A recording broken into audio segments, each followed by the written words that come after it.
Hi friends, எல்லோருக்கும் வணக்கம். நாம் இன்னைக்கு பார்க்க போகிற கதை ஆடம்பர மனைவியால் நடுத்தருவில் நின்ற கணவன். சிறுகதை. அம்மாவின் வருகை சந்தோஷத்தை கொடுக்கவில்லை. அவளுமே சந்தோஷமாக வரவில்லை. நல்ல மத்தியான நேரம் அது. கோபி சோபாவில் சரிந்து பேன் சுழலும் உத்திரத்தில் பார்வையை வெறிக்க விட்டிருந்தான். சங்கரை காண செல்வதை பற்றிய யோசனையில் இருந்தான். சங்கரன் சாப்பாட்டிற்கு பிறகு சிறிது தூங்கி எழுகிற பழக்கமுள்ளவன். அவனது தூக்கத்தை கலைக்கக்கூடாது. மீறி கலைத்தால் எரிச்சல் வரும். சங்கரா, பாரு, நான் சிபாரிசு பண்ணியும் உனக்கு கடன் தர நம்ம ஆளுக யோசிக்கிறாங்க என நிறைய புலம்பி இருந்தான். எல்லாம் என்னோட நேரம்ப்பா. யார் பணத்தையும் நான் ஏமாத்தணும்னு நினைக்கல. ஆனா என இழுத்தான். சரி இருடா, நான் இந்த ஒரு தடவை முயற்சி பண்ணி பார்க்குறேன் என சங்கரன் சொல்லியிருந்தான். மணி 3:30.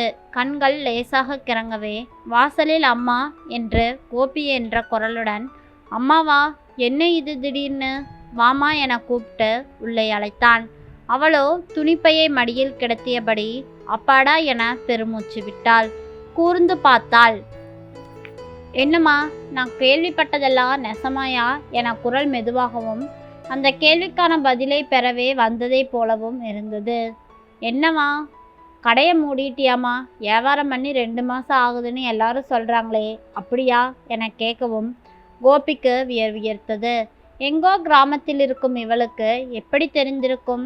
சரி சொல்லியா, அப்படியா நிஜமா என்று கேட்டாள். அவனும் எதுவும் பேசவில்லை. அப்படி என்ன கஷ்டம்? புள்ள குட்டிகளை வச்சுக்கிட்டு இனி என்னப்பா பண்ண போற? கோபி மீண்டும் பதில் சொல்லவில்லை. தனக்கே இன்னும் தெரியாத விஷயம். செட்டியார் கூட கையை விரித்து விட்டாரே. முதல்லையே 20 நிற்கிது. இன்னும் வேணும்னா தாங்காது கோபி என்று செட்டியார் சொல்லவும், சங்கரனின் உதவியும் இல்லை என்றால் நம்ம என்ன பண்ண போற என அம்மா கேட்டாள். நினைக்கவே பயமாகத்தான் இருந்தது. தோளை தொடும் 2 பெண்கள். பையனும் 9ஆம் வகுப்பு. வாடகை வீடுதான். பெத்த மனசு தாங்கலப்பா, அதான் ஓடி வந்துட்டேன். சொல்லியா? முகம் மட்டுமல்ல, அம்மாவின் தோற்றமும் பரிதாபமாகவே இருந்தது. வெளுத்த தலை, பஞ்சடைந்த கண்கள், சுருங்கி உலர்ந்த தேகம், நூல் சேலை, மெல்லிசாக நடுங்கும் குரல். என்னோட கஷ்டம் என்னோடு, உனக்கு என்னம்மா? முகத்தில் செயற்கையாக புன்னகையை வரவழைத்து கொண்டான். யாருமா சொன்னது? அதை பற்றி என்ன? நீ உண்மையை சொல்லு. ஏன்பா, இனி நிமிரவே முடியாதா? என்ன புள்ளப்போ, கையில் காசு புரண்டப்பவே பிடிச்சி வச்சுக்க தெரியாம இப்படி கஷ்டப்படுறியே ஐயா. 5 பைசா கொடுத்து உதவுறக்கு யார் இருக்கிறாங்கன்னு சொல்லு. தன்னை சுதாரித்து கொண்டாள். என்ன என் ராசாத்திகளா, இப்படி இழைச்சி போயிட்டீங்களேடா என விசாரிக்கவும், துணிப்பையில் இருந்த முறுக்கு வகைகளை எடுத்து வழங்கவும் கவனம் திரும்ப, சரிம்மா சாப்பிட்டு ரெஸ்ட் எடு, நான் கொஞ்சம் வெளியே போயிட்டு வரேன். ஜாக்கிரதை ஐயா என பழக்கப்பட்ட அம்மாவின் குரல் கனிவுடன் ஒலித்தது. அம்மாவின் வருகையை நிறைய பிரச்சனைகளை உண்டாக்கும் என நினைத்தான் கோபி. சரிவை கண்டு நிலைகுலையாது போவாள். பத்மாவை துளைத்து எடுத்து விடுவாள். ஏற்கனவே துவண்டு கிடக்கும் பத்மாவுக்கு இதெல்லாம் அதிகம்.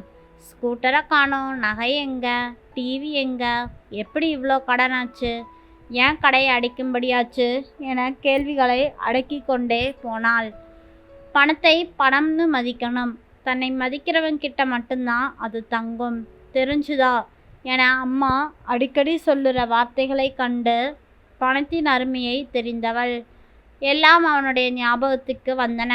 அப்பா போன பிறகு வைராக்கியமாக அவனை வளர்த்து ஆளாக்கியவள்.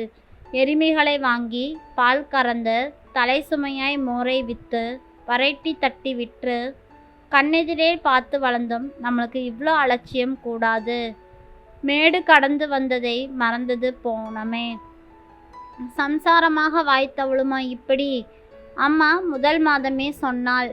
எப்பா, ஜாடிக்கேற்ற மூடி ஐயா, உன்னை விட ரொம்ப செலவாளியா இருக்கா, நீ பார்த்து பொழைக்கணும் ராசா. பத்மா 1 ரூபாய் காரியத்துக்கு 2 ரூபாய் கேட்கிறவள். அம்மாவுக்கும் அவளுக்கும் ஒத்துப்போகவில்லை. அம்மா சில்லறை சண்டைகள். புது பெஞ்சாதி மூஞ்சி தூக்கி வைத்துக்கலாமா என கோவித்துவிட்டு கிராமத்துக்கு சென்று விட்டாள். அதே மாட்டுத் தொழுவம், அதே வரட்டி மோர் வியாபாரம். எப்போதோ ஒரு தடவை வந்து போவாள். 50 100 என அனுப்பும் பொழுது பெற்றுக்கொள்வாள். சௌக்கியம் அறிய 15 காசில் கடுதாசி எழுதுவாள். தன் வீழ்ச்சிக்கு என்ன காரணம்? அம்மாவை போன்ற கண்டிப்பு இல்லாததா, இல்லை நிர்வாகம் தெரியவில்லையா? சிக்கனம் தெரியாதவனின் நிறுவனம் நாசம் தானே. சங்கரன் வீட்டிலிருந்தான். கோபி சட்டென்று தன் விஷயத்தை ஆரம்பிக்க முடியவில்லை. என்னப்பா, வீட்டில் விருந்தாளிக வந்திருக்காங்க போல இருக்கே என துவங்கினான். ஃப்ரெண்டு ஒருத்தன் ஃபைனான்ஸ் பண்ணுறான், கேட்டு பார்க்குறேன்னு சொன்னையே, அதைத்தான் தெரிஞ்சுட்டு போகலாம்னு வந்தேன் என தயங்கி கேட்டான். ஃபோனில் அவனை பிடிக்க முடியலப்பா, நேரில் தான் போகணும், போய் பார்த்து விட்டு சொல்கிறேன் என்றான் சங்கரன். உங்ககிட்ட சொல்கிறதுக்கு என்ன, 20 கிடைச்சாதான் கடையை திறக்க முடியும், கொஞ்சம் முயற்சி பண்ணிப்பாரு என்று சங்கரனிடம் சொன்னான் கோபி. அதான் பார்க்கலாம்னு சொல்கிறேன்ல, அப்புறம் என்னடா? அவனின் முகத்தில் தெரிந்தது சலிப்பா இல்லை எரிச்சலா என்று அவனால் யூகிக்க முடியவில்லை. உதவி என கையேந்தும் பொழுது எல்லா உறவுகளும் இப்படித்தான் ஆகிவிடுகின்றன. விவரிக்க முடியாத மௌனம் கொஞ்ச நேரத்துக்கு இருந்தது. விலகி செல்லும் சிநேகிதர்களின் முகங்கள் ஒவ்வொன்றாக ஞாபகத்துக்கு வரவே கோபி விடைபெற்று கொண்டு வெளியே வந்தான். அவனின் நம்பிக்கை லேசாக ஆட்டம் கொடுக்க மனம் தடுமாற தொடங்கியது. ஒருவேளை சங்கரனும் இல்லை என்றால் நம்ம நிலைமை எவ்வாறு? அவன் வீடு திரும்பும் பொழுது இருட்டிவிட்டது. வாசலிலேயே காத்திருந்த அம்மா, ஏயா இவ்வளோ நேரம் என எழுந்து நின்றாள். நீங்கள்லாம் சாப்பிட்டாச்சாம்மா? ஆச்சுப்பா. பத்மா அம்மா கொண்டு வந்த பலகாரங்களை தட்டில் வைத்து கொண்டு கொடுத்தாள். அம்மாவின் அதே கைப்பதம் ஏதோ பழைய நாளில் ஒரு பண்டிகையை ஞாபகப்படுத்துவதைப் போல இருந்தது. போன காரியம் நல்லதா முடிஞ்சுதாப்பா? இல்லம்மா, இனிமேல் தான் தெரியும். அம்மா பெருமூச்சு விட்டு கேட்டாள். பணம் விஷயமா என்று கேட்டாள். ஆமாம் என்பதைப் போல கோபி தலையசைத்தான். ஒருத்தன் காசை இன்னொருத்தன் கிட்ட வர்றது சாமானியமா? சொல்லையா, ஒரு 4-5 தேவைப்படுமா? அந்த எளிய மனுஷியால் அவ்வளவுதான் கற்பனை செய்து கொள்ள முடிந்தது. அவளை ஏமாற்ற விரும்பாமல் அவ்வளோதான் என்றான் கோபி. அது இருந்தா கடையை திறந்துடலாமாப்பா?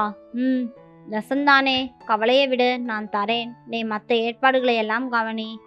அம்மா திடீரென உற்சாகமடைந்தாள். தான் என்னவோ என்று பெரிதாக நினைத்திருந்த ஒன்று எளிதாகிவிட்ட மாதிரி இருந்தது அவளுக்கு. அம்மா, ஏதுமா உங்ககிட்ட அவ்வளோ பணம் என்றான் கோபி. பணமா இல்லையா, கறவை மாடு 3 இருக்குல்ல, அதை விற்று கொண்டு வரேன். அம்மா பேசாம இரு, கஷ்டத்துக்கு உதவாம அதெல்லாம் எதுக்கு இருக்கு? இதெல்லாம் ஒரு பாடம்தான். இனிமேலாச்சும் கருத்தா பிழைக்கணும். பணத்தை மதிச்சு பாரு, உன் உழைப்புக்கு அது உங்ககிட்ட சேருதா இல்லையான்னு. அவள் சொன்ன தோரணையில், முகபாவனையில் மனம் கரைந்து இலவாகிமிட்ட மாதிரி இருந்தது கோபிக்கு. இது தெரியாமல் வாழ்ந்துதானே சீரழிந்து சிறுமைப்பட்டு குழந்தையாகி அவளது மடியில் தலை சாய்த்து கொள்ள ஆசையாக இருந்தது. அம்மா அடுத்த நாளே ஊருக்கு புறப்பட்டு போனாள். அவள் படியிறங்கும் வரை காத்திருந்த பத்மா, ஏங்க இந்த பணம் நம்மளுக்கு எதுக்கு? நம்ம தேவைக்கு கால்வாசி கூட போதாது. இனி அந்த அம்மா பெருமை அடிச்சுக்கும், என்னமோ முழு முதலையும் தானே கொடுத்த மாதிரி என்றாள். முழு முதல் தாண்டி இது. பணம் கால்வாசி, நம்பிக்கையும் புத்திமதியும் 3/4வாசி என்றான் கோபி. அதை சொல்லும் பொழுதே அவனது கண்கள் பனித்தன. அம்மாவின் உதவியால் கடையை மறுபடியும் திறக்கலானாள். வியாபாரம் சிறிது சிறிதாக மேலே வளர ஆரம்பித்தது. அம்மாவின் உதவி இல்லை என்றால் அவனது நிலைமையே தலைகீழாக மாறியிருக்கும்.